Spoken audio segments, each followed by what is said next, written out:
This morning, our very special guest, Ashtyn Beers, is with us. She's the Senior Foster Care Caseworker at COBYS Family Services. Good morning, Ashtyn. Good morning. And off the air, we've done the Lancaster County thing of making sure we know how we're related, who we know. You're a former LBC student, a graduate of LBC. So yes, that's correct. Anybody you want to give a shout out to this morning? I'll give a shout out to my husband. Yes, Luke. He's a great support, and he's definitely someone that helps me as I'm sharing about COBYS and the work and just how involved and taxing it can be, but also rewarding. He's a great support as I walk that journey and try to serve my clients well. Awesome. Tell us about COBYS, what you guys do. You have offices in Lancaster. Yeah, we sure do. So COBYS is a human services nonprofit, and we have services in the realm of foster care, adoption, counseling, family life services, and like you already mentioned, we do have several offices throughout Lancaster, and we serve the Lancaster region, but also the surrounding region as well. And there's a big need for foster families right now. Tell us about that. Yes, there's a huge need for foster families. So as everybody who's listening probably knows, our stories can be really complex. And so there are some people in our community, though, whose stories maybe are more complex than what ours are. So there's a lot of families that could be experiencing housing struggles, cycles of trauma, poverty, cases of abuse.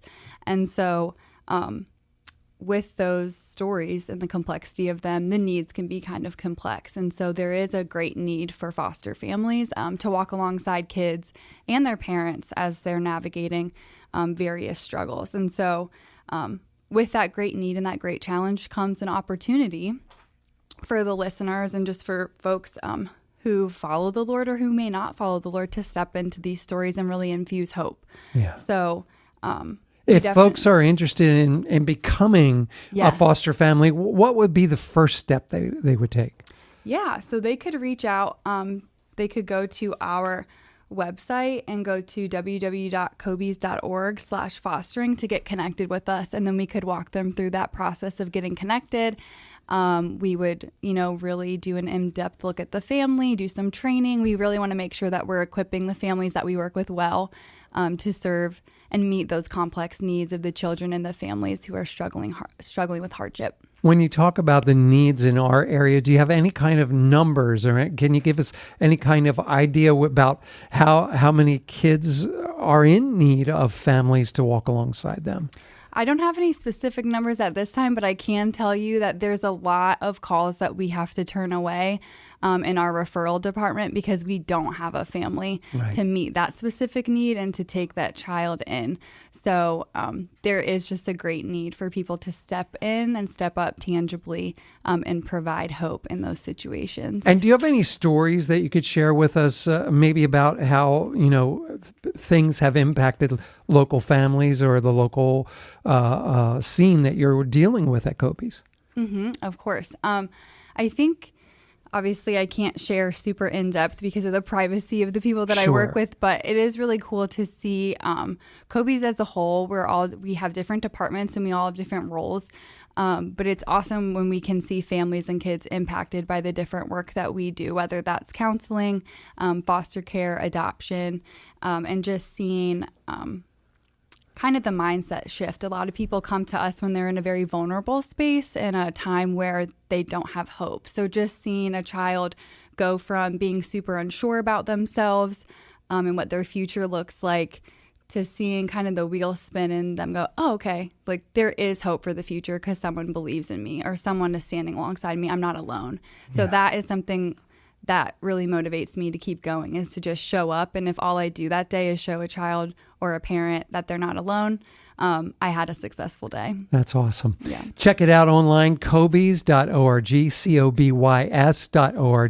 You could /fostering if you want to check it out, or there's links there. We invite you to do that. We're going to talk with Ashtyn more coming up, so stick around. Our very special guest today, our friend Ashtyn Beers, is here. She's the Senior Foster Care Caseworker with COBYS Family Services. Good morning again, Ashtyn. Good morning. So great to have you here. How long have you been at COBYS?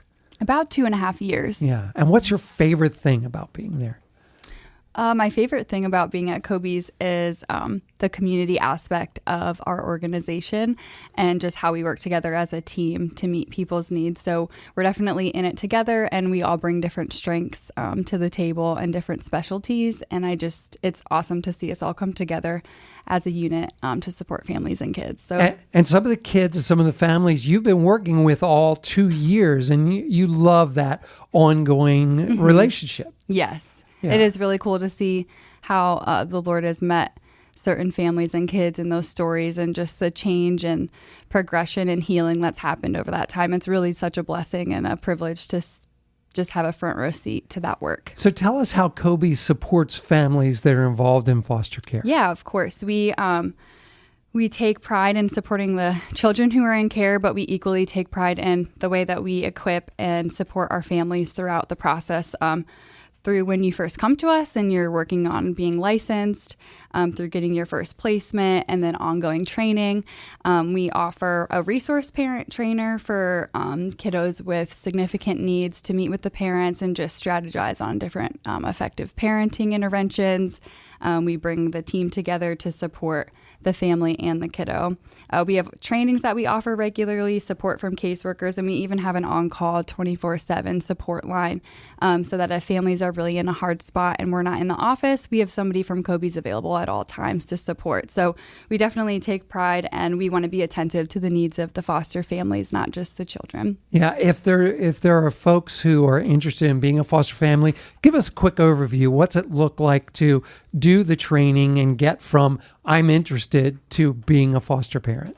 Yeah, so it would just be through reaching out to us on our website or through careforkids@cobys.org, and then we would walk you through.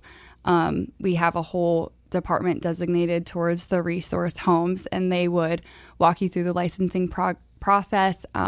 There would be lots of paperwork, unfortunately, but once that's over, there's also lots of fun training, and we like to get people involved in the training process as early as we can to just equip them well.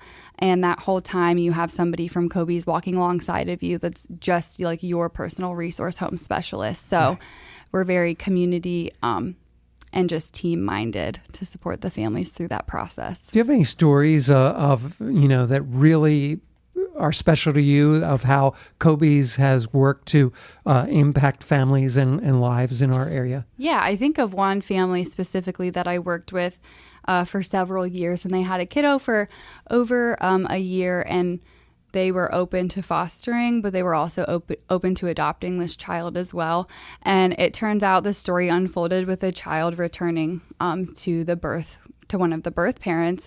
And that family, although they were open-handed and were looking potentially towards adoption, they were so open-handed with that child's story and that family's story, and supported that reunification. And they still have an ongoing relationship with the birth parent and that child now, and they're such a great support. And so just stories like that are very cool to see how the Lord uses people ongoing, not just while the child's in their home, but to be a support after. Yeah, not everybody can be a foster family. So for those who aren't able to do that, how can we get involved? How can we pray? How can we instill the hope that you're trying to give to the community? Yeah, of course.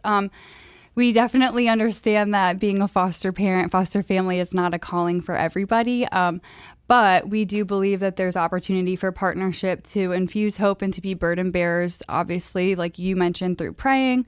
Also just through supporting our organization if you feel called to do so financially, and getting connected with us through our website or for the caresforkids@cobys.org will give us an opportunity to talk more about tangible next steps on how we can partner together to serve kids and families in the Lancaster area. Awesome. I know the need is big, and so we do encourage you, pray for you. Thank you so much for coming and sharing about COBYS and what you're doing there. It's awesome. Thank you. Glad to be here.